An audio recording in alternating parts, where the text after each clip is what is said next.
Hello dear friends, welcome to Economics Learners Lab YouTube channel. Hope everybody is doing absolutely fine. In this video, I'm going to discuss 72 topic, that is consumer theory. As you know, we are in a series of completing 90 important topics for the NTA NET economics exam. In this video, I'm going to explain 72 topic, that is consumer theory. Let us see what is a consumer theory. The theory of consumer behavior is understanding the consumer decisions like budget allocation, optimal basket selection, right?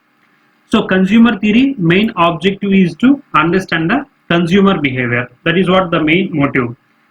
There are three different approaches are developed to understand the consumer behavior by various economists.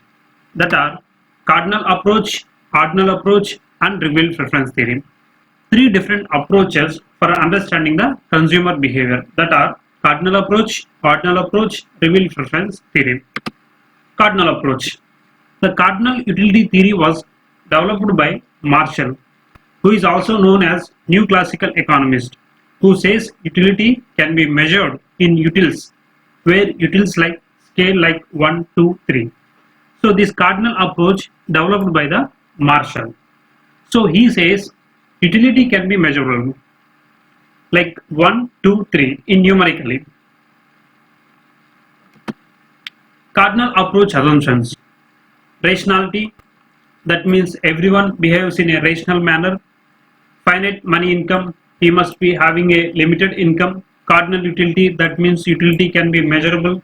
Constant marginal utility of money, the marginal utility of money should not change every point of time, it should be constant. Diminishing marginal utility, there is an application of diminishing marginal utility. Also additive utility, it's a combined bulk. So here the main important point is that assumptions are very important for the any type of theory. The more the assumption, the weaker will be the theory.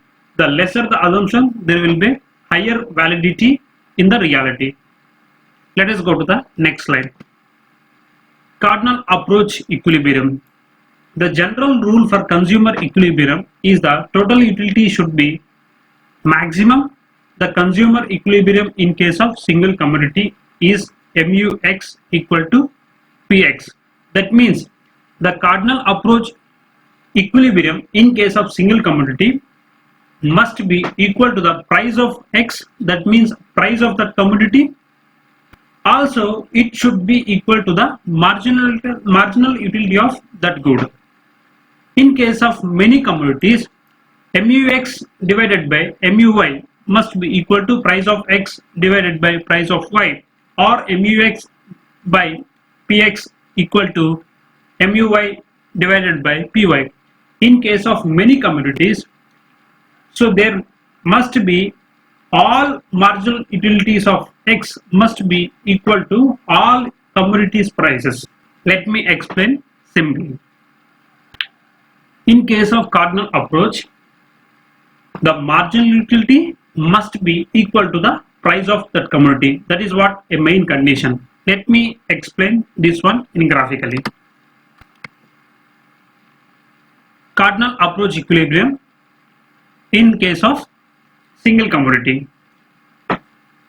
In vertical axis they have taken price of X, in horizontal axis they have taken the quantity of commodity. So MUX is a marginal utility of X. When price is exactly equal to the marginal utility of X, that will be the equilibrium of the consumer, where marginal utility should be equal to the price of X. This is a condition for the consumer equilibrium in case of cardinal approach. Let us go to the next slide. Drawbacks of the cardinal approach. So there are some unrealistic assumptions are assumed by the cardinal economist. They are utility cannot be measurable. So in reality you cannot able to measure the utility. Constant MUM is unrealistic. So marginal utility of money, which is a unrealistic in a reality. Psychological law of diminishing marginality has been established without any empirical verification. The marginality of law is established without any empirical practical proof. Certain variables assumption which is really unrealistic. That means a certain variables condition in reality it will not work. Cardinal approach considers that the effect of price changes on the demand curve is exclusively price effect. This assumption is also unrealistic. So this is also really unrealistic in the reality. Let us go to the next slide. What is ordinal approach? So far we have seen cardinal approach. In case of cardinal approach, equilibrium is where marginal utility of x must be equal to the price of x.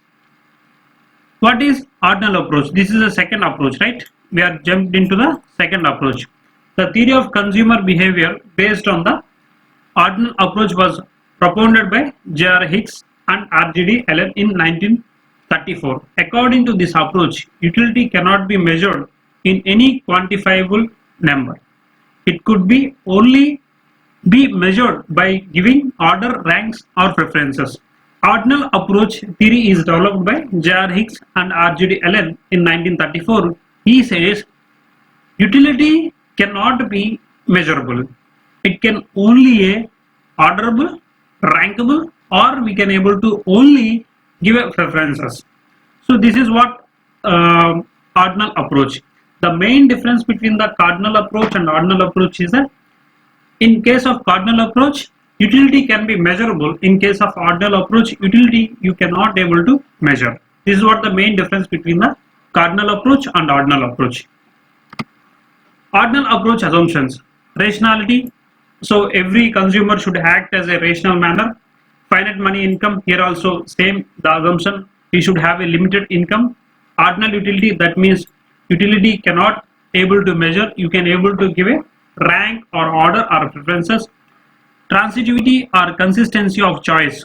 Whatever your choice is can able to transfer, as well as you should have a consistency in your choices. Non-satisty, it means you should always be efficient manner. And the last assumption is diminishing marginal rate of substitution. Let us go to the next slide. Ordinal approach equilibrium condition. Necessary condition. MRS, that is marginal rate of substitution, must be equal to the price of x divided by price of y. Example, the slope of budget line must be equal to the slope of the IC. It says the slope of the indifference curve must be equal to the slope of the budget line. That is what necessary condition for the ordinal approach equilibrium. Sufficient condition. That means for reaching your ordinal approach equilibrium, there must be a sufficient condition. That is, you should be derive that equilibrium at the highest IC. That means the necessary condition must prevail on the highest IC. That is, on the highest indifference curve. That is what the ordinal approach equilibrium. Let us see this one in graphically. Here in vertical axis they have taken good y. In horizontal axis they have taken the good x. So MM is a budget line, IC is a indifference curve. IC1 and IC2 and IC3 are indifference curves. So here consumer equilibrium at the point P. Why? Because here there is a tangency between the budget line and highest level of indifference curve. You can also able to reach IC3, but you cannot able to reach at this point because you don't have that much of money in your hands. Here the exact or the highest satisfaction is given to the consumer at the point P. That is the equilibrium condition for the consumer in case of ordinal approach. Revealed preference theory. Revealed preference theory, this is a third theory. This is one of the different theory from the cardinal approach as well as ordinal approach. Revealed preference theory was propounded by Paul A. Samuelson in 1947. This theory is developed by Paul A. Samuelson. It was based on the consumer preferences of different goods and services which are available in the market. This is completely different from the ordinal theory as well as cardinal theory. He has derived the demand curve of consumer based on the consumer's budgetary constraints and his preferences revealed in the market without involving any ordinal or cardinal measurement of utility. So he has derived the equilibrium of the consumer without a budget line and without indifference curve. How he did it? Let me explain. Before going to the equilibrium, we will see what are the assumptions in the revealed preference theory, that are rationality, that means everyone should act as a rational manner, transitivity and consistency of choice, price inducement.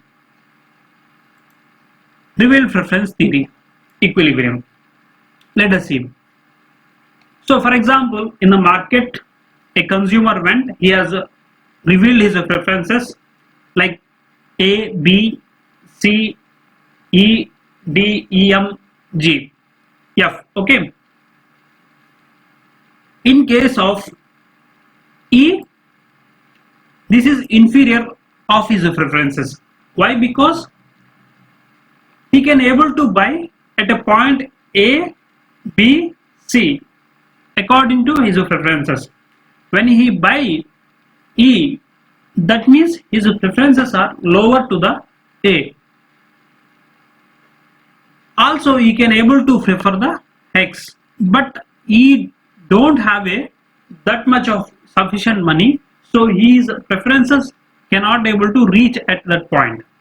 The rational consumer preferences are A, B, C. Based on the highest preferences, that are A, B, C, highest utility is giving according to these preferences. In case of this diagram, so highest level of utility giving preferences are A. So consumer equilibrium at a preference A. Thank you for watching this video. Don't forget to subscribe our channel, because your subscription is my inspiration. If you want to contact me, please use this mobile number to reach me. Thank you and see you in another video.